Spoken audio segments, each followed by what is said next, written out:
여러분, 그 느헤미야가 섬기는 그 아닥사스다 왕은요, 굉장히 참 까다로운 사람입니다. 변덕스럽고요.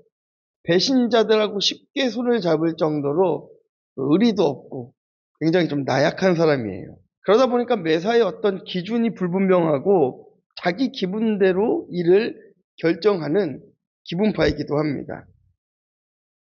여러분, 가정이나 직장이나 이 아닥사스다 같은 존재가 한 명씩은 꼭 있어요.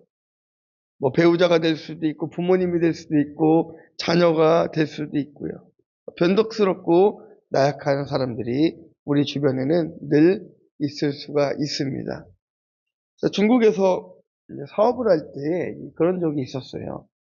외국인은 포스기를 만들 수가 없습니다. 이 결제할 때 카드 결제기를 외국인이 만들 수가 없어서 중국 친구의 도움을 받아서 이 포스기를 만들어야 되는 일이 있었어요.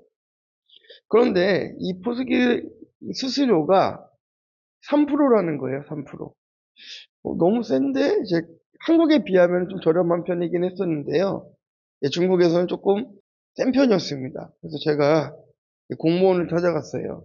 공무원을 찾아가서, 아니, 어떻게 이렇게 비싸게 만들어줄 수가 있느냐라고 했더니 이 공무원이 저에게 이야기하는 거예요.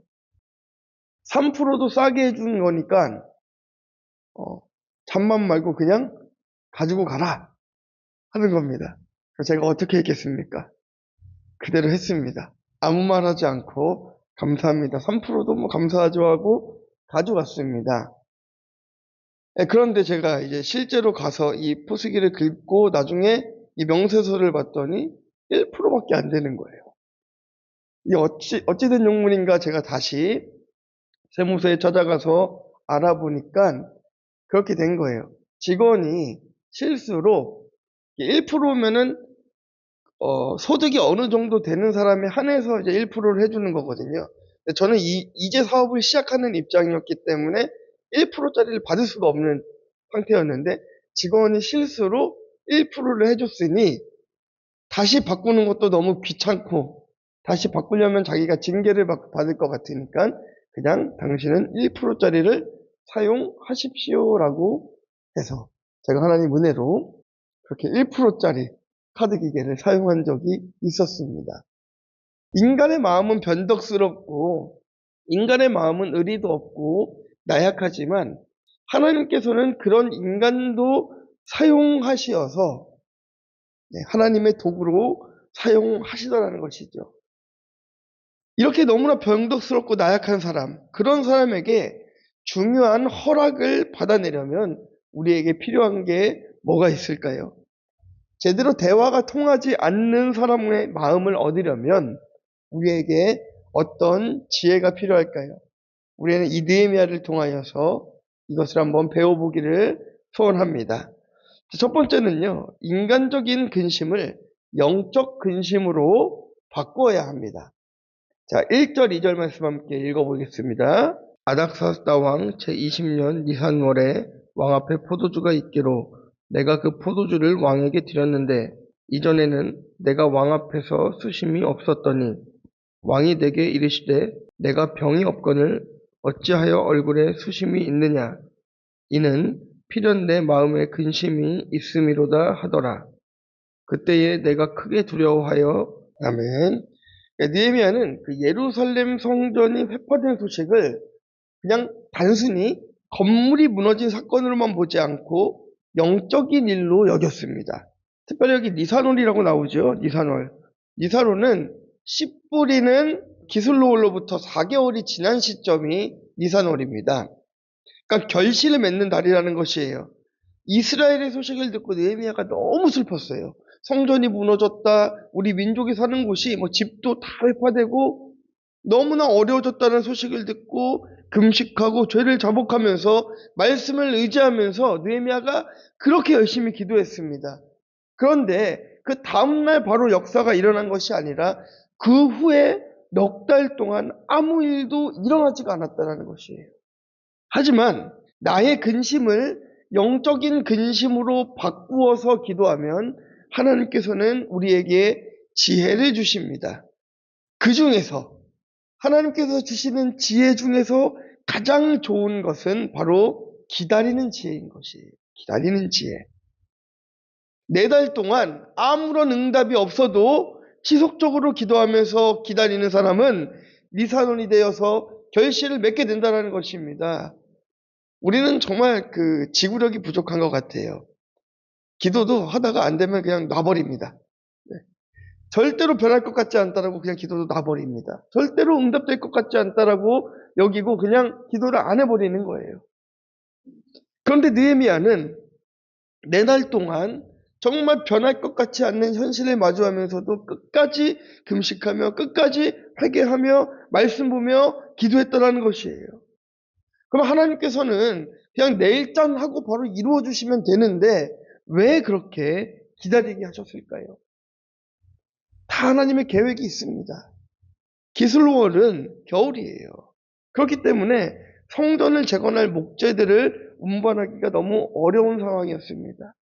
혹은 아닥사스다 왕이 이 수성궁에 없었거나 느헤미야가 술 맡은 관원으로서 왕을 찾아뵐 기회가 없었을지도 모르겠습니다. 이유가 어찌 됐던 간에 가장 급하고 간절한 상황에도 느헤미야가 나서지 않고 기다렸다는 것이에요. 급하다고 왕 앞에 가가지고 왕이시여 하면서 무릎 꿇고 얘기한 것이 아니라 끝까지 주님 앞에 지혜를 구하고 기도했다라는 것입니다. 술 맡은 관원으로 왕의 신임을 얻었어도 기회가 주어질 때까지 우리가 기다려야 되는 것이에요. 우선은 질서에 순종하면서 예의 바르고 겸손한 모습을 왕에게 보여야 합니다. 그래야 왕의 마음을 감동시켜서 왕의 허락을 이끌어낼 수가 있어요.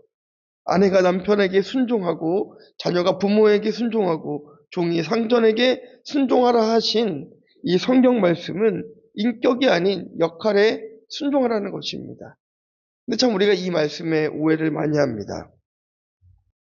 어떻게 오해하냐면요.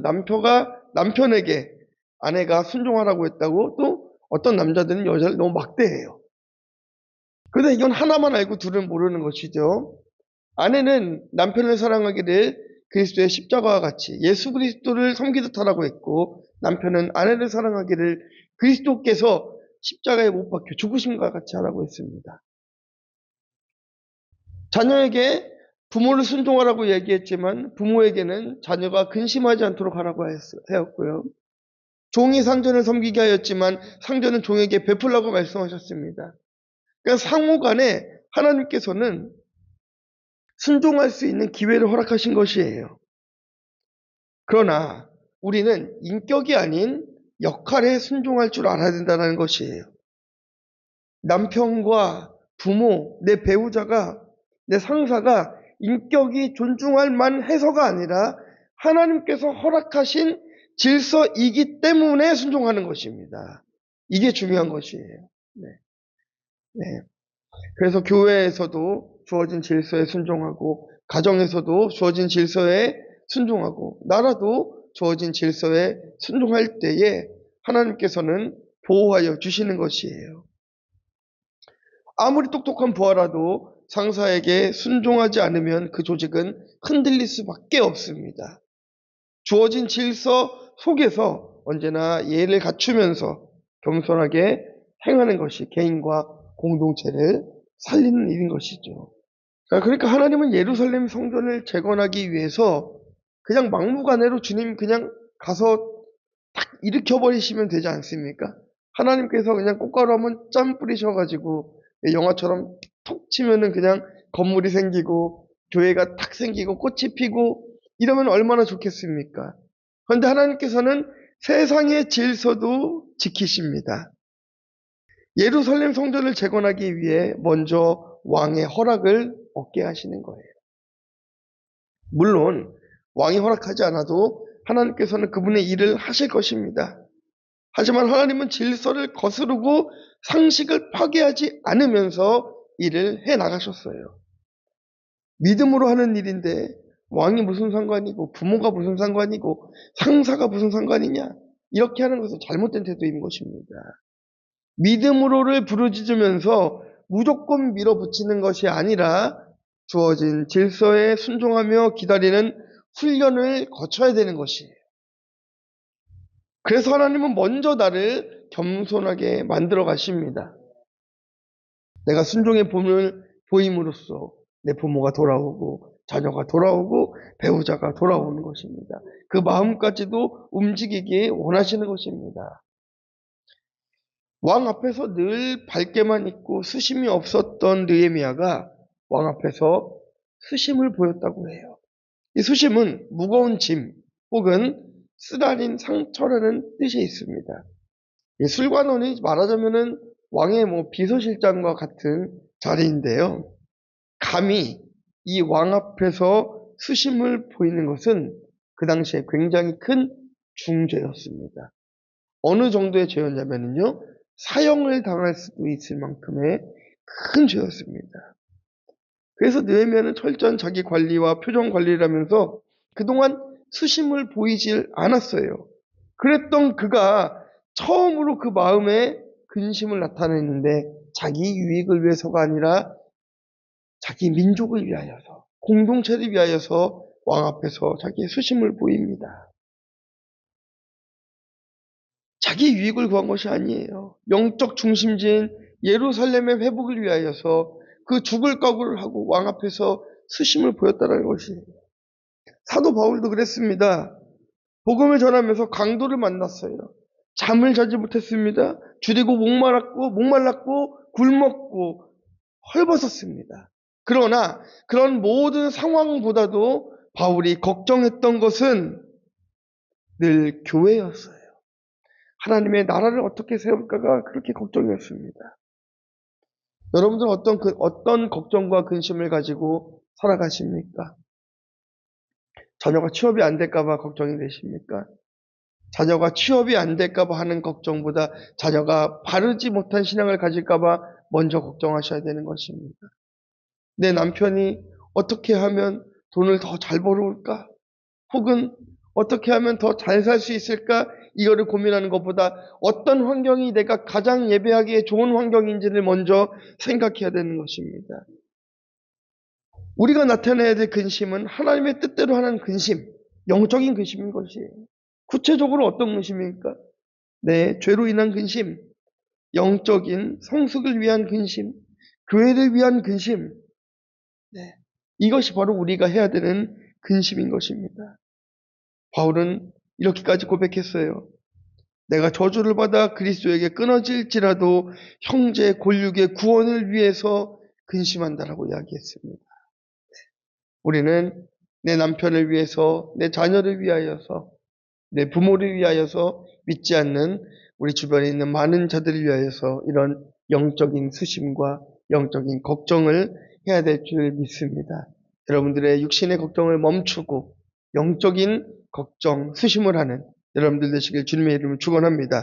자, 적용 질문 드립니다. 요즘 나의 근심과 수심은 무엇을 위한 수심입니까? 구원을 위해 질서에 순종하시겠습니까?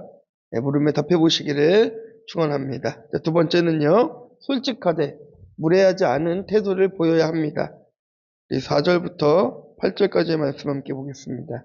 왕이 내게 이르시되 그러면 내가 무엇을 원하느냐 하시기로 내가 곧 하늘의 하나님께 묵도하고 왕에게 아뢰되 왕이 만일 좋게 여기시고 종이 왕의 목전에서 은혜를 얻었사오면 나를 유다 땅 나의 조상들의 묘실이 있는 성읍에 보내어 그 성을 건축하게 하옵소서 하였는데 그때에 왕후도 왕 곁에 앉아 있었더라. 왕이 내게 이르시되 내가 몇 날에 다녀올 길이며 어느 때에 돌아오겠느냐 하고 왕이 나를 보내기를 좋게 여기시기로 내가 기한을 정하고 내가 또 왕에게 아뢰되 왕이 만일 좋게 여기시거든 강서쪽 총독들에게 내리시는 조서를 내게 주사 그들이 나를 용납하여 유다에 들어가기까지 통과하게 하시고 또 왕의 삼림감독 아삽에게 조서를 내리사 그가 성전에 속한 영문의 문과 성곽과 내가 들어갈 집을 위하여 들보로 쓸 제목을 내게 주게 하옵소서 하매 내 하나님의 선한 손이 나를 도우심으로 왕이 허락하고 아멘. 이 느헤미야가 영적인 근심, 수심을 보였지만 아닥사스다 왕에게 이제 들키고 나니까요. 느헤미야도 크게 두려웠습니다. 죽을지도 모르는 중죄라고 말씀드렸잖아요. 왕이 그를 도울 마음으로 내가 어찌하여 수심이 있느냐 하고 물어보신 것이면 너무나 좋겠지만 그 왕의 속을 알 수 없기 때문에 불안한 것은 마찬가지입니다. 진정 구원을 위해 근심하며 기도했어도 이 아닥사스다 왕 같은 상사와 부모와 배우자, 자녀가 있을 수 있다는 것이에요. 두려운 마음이 들 수밖에 없습니다. 그러나 왕의 마음을 하나님께서 쥐고 계시기 때문에 우리는 두려워할 필요가 없습니다. 여러분, 제가 이런 경험이 있습니다. 제가 중국에서 선교할 때인데요. 복음을 진짜 열심히 전했어요. 막 여기저기 복음을 전했습니다. 근데 한 남자가 너무나 잘 들어주는 거예요. 그래서 막 예수님에 대해서 막 복음을 전하고 교회 가야 됩니다. 예수 믿어야 됩니다. 이제 나는 선교사인데 예수 믿고 천국 가야 됩니다. 했는데 그 사람이 세상에 공안이었습니다. 예, 사복을 입고 있는 공안이었던 거예요. 전할 때는 괜찮았는데 알고 나니까 무섭더라고요. 전할 때는 막 입이 열려서 다다다다 막 얘기했는데 딱 알고 나니까 두려운 거예요. 마음에 근심이 생기는 거예요. 어떻게 해야 되나. 그런데 하나님께서는 그도 변화시켜서 그리스도인으로 변화시켜 주셨습니다. 영적인 근심으로 기도할 때에 하나님께서는 온유한 마음, 솔직하되 무례하지 않는 마음을 주시는 거예요. 느헤미야가 만세수를 하옵소서라고 했던 것은 느헤미야가 왕에게 아첨한 것이 아닙니다. 구원을 위해 근심하는 사람은 말 한마디, 표정 하나까지도 너무나 조심스럽게 표현하는 것이에요.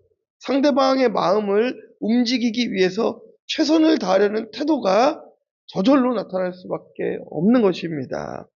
느헤미야가 뭐라고 얘기합니까? 내 조상들의 묘실이 있는 성읍이 이제까지 황폐하고 성문이 불탔습니다. 그래서 내가 근심하고 있습니다. 이게 얼마나 지혜로운 대답인지 여러분 아십니까? 에스라 4장에 보면 이런 내용이 나와요. 이때로부터 지금 이 느헤미야 때로부터 뭐 십수년 전에 스룹바벨이 1차, 2차로 이제 귀한 때를 얘기하는 것입니다. 예루살렘으로 돌아간 사람들을 데리고 스룹바벨이 성전을 재건하려고 하는데 실패합니다. 왜냐하면 그 소식을 들은 대적들이 반대를 하는 거예요. 성전 짓는 것을 그렇게 반대하는 것입니다. 방백 루훔과 서기관 심세는 예루살렘 성전 재건이 바사 왕에 대한 반역이라고 이렇게 고소하면서 절대로 안 된다라고 이야기합니다. 그때 이것을 중단시켰던 왕이 누군지 아십니까? 바로 이 아닥사스다 왕이에요. 성전 재건을 중단시켰던 이 왕 앞에서 느헤미야가 성전을 재건하겠습니다라고 말하면 왕이 어떻게 하겠습니까? 자기 체면이 서겠습니까? 그럴 수가 없는 거예요. 그런데 느헤미야가 뭐라고 얘기합니까? 내 조상들의 묘실이 있는 성읍이 불탔습니다. 이게 왜 지혜 있는 말인가 하면은요, 바사, 그 당시 그 페르시아에서는요, 조상의 묘실과 효가 가장 중요한 덕목으로 여겨졌었습니다. 그렇기 때문에 그런 느헤미야의 고백은 왕의 마음을 움직일 수가 있었던 것이에요. 느헤미야가 이스라엘의 자손이니까 그의 조상의 묘실은 곧 예루살렘 성전을 의미하는 것이고, 그러니 거짓말을 한 것도 아니었습니다.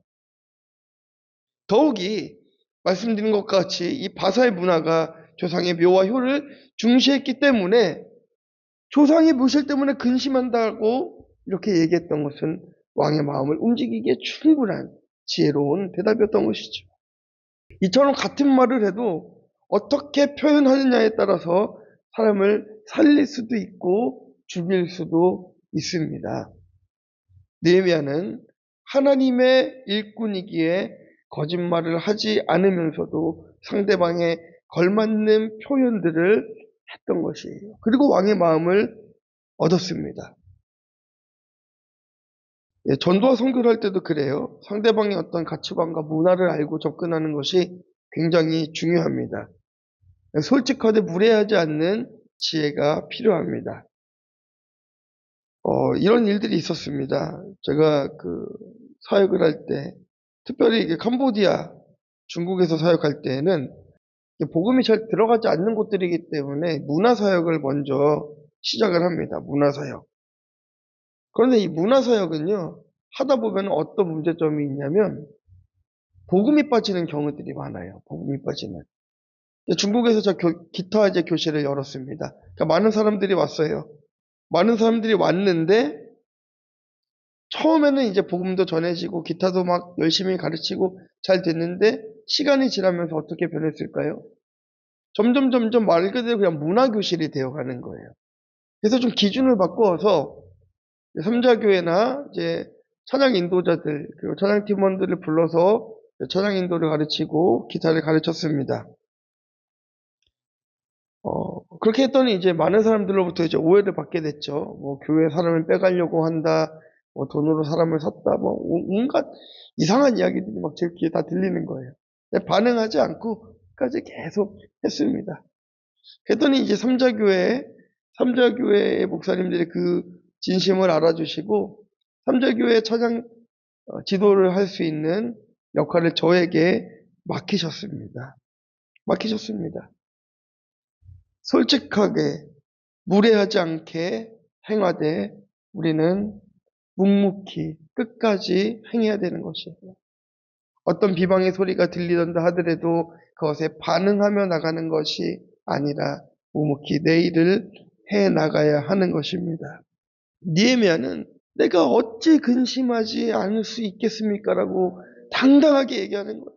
왕이시여, 우리의 상황이 이런데 내 조상들의 묘실이 이렇게 다 회파되었는데 내가 어찌 근심하지 않을 수 있겠습니까? 예수님은 이렇게 말씀하셨습니다. 마태복음 10장 19절에 너희를 넘겨줄 때 어떻게 또는 무엇을 말할까 염려하지 말라. 그때에 너희에게 할 말을 주시겠다라고 말씀하셨습니다. 언제나 영혼 구원을 삶의 중심에 두고 살아가는 사람들에게는 하나님께서는 지혜를 주실 줄 믿습니다. 온유하되 당당하고 솔직하되 무례하지 않는 지혜가 느헤미야를 살렸고 이스라엘을 살렸습니다. 이제 이렇게 왕의 마음을 얻기 위해서는요, 기도로 철저히 준비해야 될 필요가 있습니다. 우리 4절입니다. 왕이 내게 이르시되 그러면 내가 무엇을 원하느냐 하시기로 내가 곧 하늘의 하나님께 묵도하고 아멘. 자, 이렇게 영적 근심을 갖고 기도할 때 하나님께서는 생각지도 못한 기적을 주실 때가 있습니다. 네. 이건 경험해 보신 분들만 아시는 것 같아요. 하나님께서는 우리 기도에 응답해 주실 때가 분명히 있어요. 왕의 마음을 움직여서 원하는 것을 얻게 하시는 거예요. 그래서 느헤미야가 성전 재건의 이야기를 할 기회가 생겼습니다. 여러분, 이 기회를 잘 잡아야 되는 거예요. 깨어있는 사람들은 이 기회를 잡습니다. 전도의 기회, 용서의 기회, 사랑의 기회를 우리가 잘 잡아야 되는 거예요. 정확하게 반응해야 되는 것입니다. 앞으로 기회가 없을 수도 있기 때문에 오늘이 마지막인 것처럼 이 구원의 기회를 잡아야 되는 거예요. 근데 느헤미야가 구원의 기회를 잡은 태도를 보셔야 되는 거예요. 왕이 그래 내가 너에게 무엇을 해줄고 지금 하지 않았습니까? 이때에 느헤미야가 당장 왕 앞에 무릎 꿇고 왕이시여 우리 조상들의 묘시를 하면서 자기의 사정을 따다다다다 얘기하면서 나에게 좀 은혜를 베풀어 주시고 도와주세요라고 얘기한 것이 아니라 4절에 보니까 느헤미야의 첫 반응이 무엇입니까? 내가 곧 하늘의 하나님께 묵도했다라고 하고 있어요. 아무리 중요한 사건을 앞에 두었다 하더라도 아무리 급한 일을 앞에 두었다 하더라도 아무리 좋은 것이 내 눈앞에 떨어졌다 할지라도 느헤미야의 선택은 먼저 하나님께 기도했다라는 것입니다. 이게 중요한 것이에요. 이게 느헤미야의 실력인 것입니다. 네. 우리는 여러분 어떻습니까? 하늘에서 돈이 떨어진다고 하면 난리 날 겁니다. 주스로 바로바로 막 뛰어간다 난리 날 겁니다. 마치 그런 것과 같아요. 내 문제가 조금 해결될 것만 같으면 어제까지 그렇게 눈물로 기도했어도 오늘은 기도하지 않는 게 우리들입니다. 그런데 느헤미야는 왕을 앞에 두고도 하늘에 하나님께 묵도했다는 것이에요. 이 기도의 실력, 느헤미야의 실력을 우리가 배워야 됩니다. 그럼 이 실력이 우리가 어떻게 생길 수 있겠습니까? 저는 그것이 매일 말씀을 묵상하는 것, 말씀으로 기도하는 것, 그리고 예배하는 이런 경건의 연습들이 쌓여서 이렇게 정확한 기도를 할 수 있게 된다라고 말씀드리고 싶습니다. 지난 다니엘 기도회 때 이 최경주 장로님, 그 프로 골퍼인 최경주 장로님의 그 간증을 들어보신 적 있지 않습니까? 미국 PGA 투어에서 여러 차례 우승컵을 손에 쥐었다고 해요. 근데 이분이 한 샷 한 샷 칠 때마다 기도하면서 쳤다라고 합니다. 이렇게 어려서부터 기도하는 습관을 길러줘야 됩니다. 어려서부터 큐티하고 잠자리에 들기 전에 기도하는 습관들을 길러줘야 되는 것입니다. 그래서 여러분, 우리가 헌금의 습관이나 11조의 습관도 어려서부터 길러주는 게 가장 좋습니다. 커서 하려고 하면 고민되고 어려워요. 저도 어려서부터 배우니까 그냥 어려서부터 하다 보니까 커서도 그렇게 어렵지 않았습니다. 헌금 생활이 그랬어요.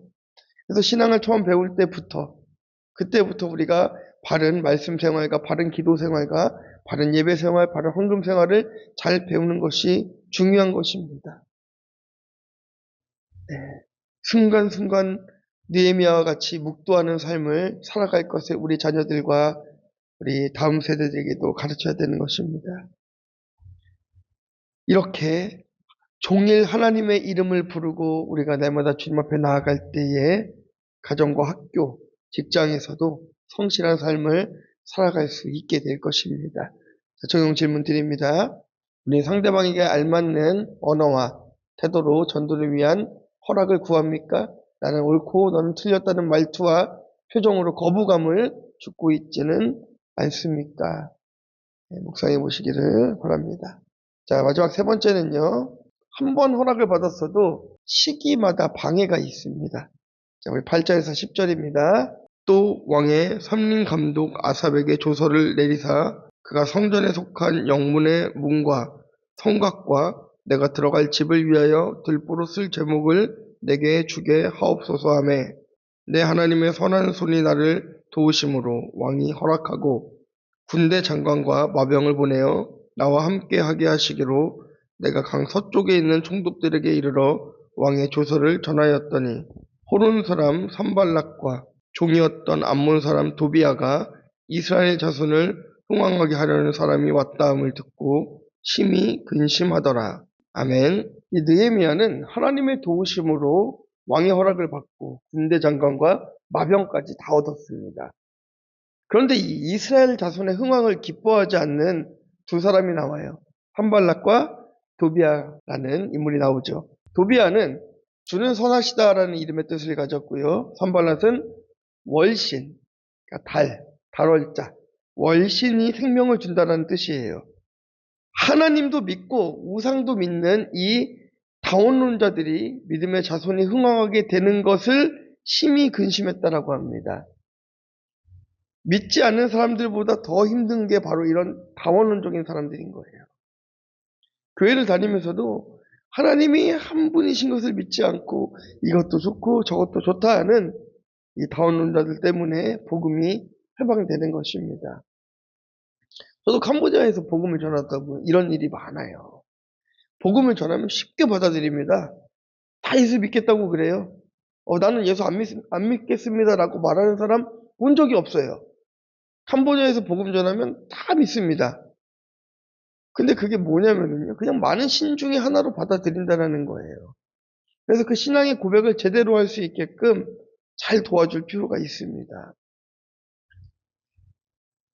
제 선교사로서 제가 좀 오랜 시간 이 중국과 캄보디아에서 시간을 보냈는데요. 늘 사역을 할 때 어떤 기준들을 세워야만 했습니다. 왜냐하면 이 기준을 세워놓지 않으면 방해를 많이 받을 수밖에 없기 때문인 것이에요. 사람을 받는 것도 후원을 하는 것도 전부 다 정해진 기준이 필요했었습니다. 자, 그런데 제가 삼자교회 목사님들에게 허락을 받아서 이렇게 기타를 가르치고 천양 인도자를 가르치는데도 불구하고 방해하는 사람들이 있었어요. 어떤 사람들이 방해를 했을까요? 죄송하지만 선교사님들이 방해를 했습니다. 왜냐하면은요, 그 삼자 교회에 가서 정식적으로 사역을 하면서 그 인도자들을 지도할 수 있는 권한은 제가 유일했어요. 네. 자랑하려고 하는 것이 아니라 하나님께서 그 은혜를 저한테 주셨습니다. 그래서 마음껏 사용했습니다. 그러니까 주변에서는 그게 너무나 부럽기도 했었고, 그게 좀 시기도 됐었고, 혹은 저 최선교사가 분명히 삼자교회 목사들에게 돈을 줬을 거야. 뭐 이런 이상한 소문들까지도 막 퍼집니다. 저는 제가 선교할 돈은 있어도 그렇게 로비할 돈은 없었습니다. 그럴 돈은 없었습니다. 지금도 그렇습니다. 제가 혼자 잘 먹고 잘 살 돈은 없어도 여러분들 뭐 밥 사드릴 돈은 있습니다. 네. 복음을 위해 사용할 돈은 있어요. 구원을 위해 사용할 돈은 있습니다. 왜냐하면 그건 하나님이 주시니까요. 제 유익을 위해서 구하는 것이 별로 없습니다. 그러나 이익을 위해서 구하지 않아도 하나님께서는 삼자교회 목사님들을 통하여서 저를 높은 자리로 올리셨던 것을 보았어요. 내 것을 아낌없이 주님 앞에 드리고 겸손하게 행하였을 때에 세상에서도 높이 들라는 것입니다. 그런데 이렇게 회방하는 사람들이 있어도 하나님은 하나님의 일을 해 나가십니다. 세상에서 무너진 일을 영적 근심으로 바꾸어야 왕의 허락을 받을 수가 있는 거예요. 왕의 허락을 받을 수 있는 것입니다. 우리가 영적 근심을 할 때 하나님의 선하신 손길이 때마다 우리를 도우시는 겁니다. 이걸 믿으셔야죠.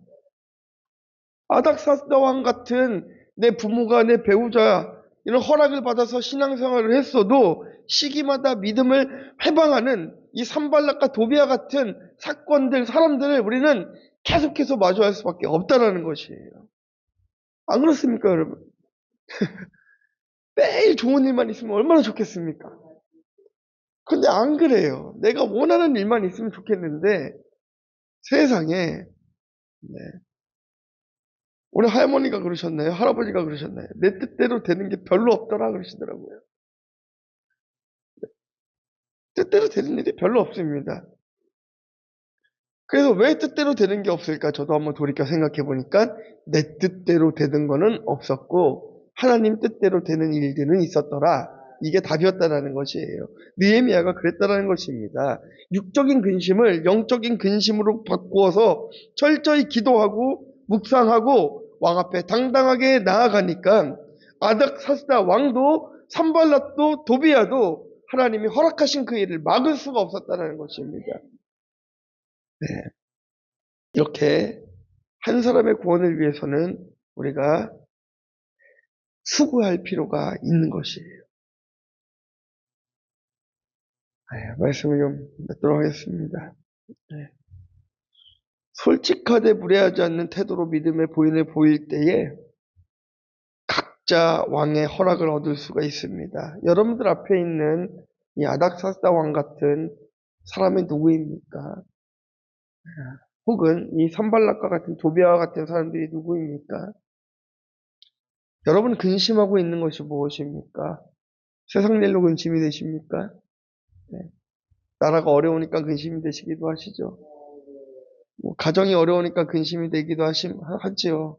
그런데요, 우리는 날마다 어떤 사건을 마주할 때 이것을 영적인 근심으로 바꿔야 됩니다.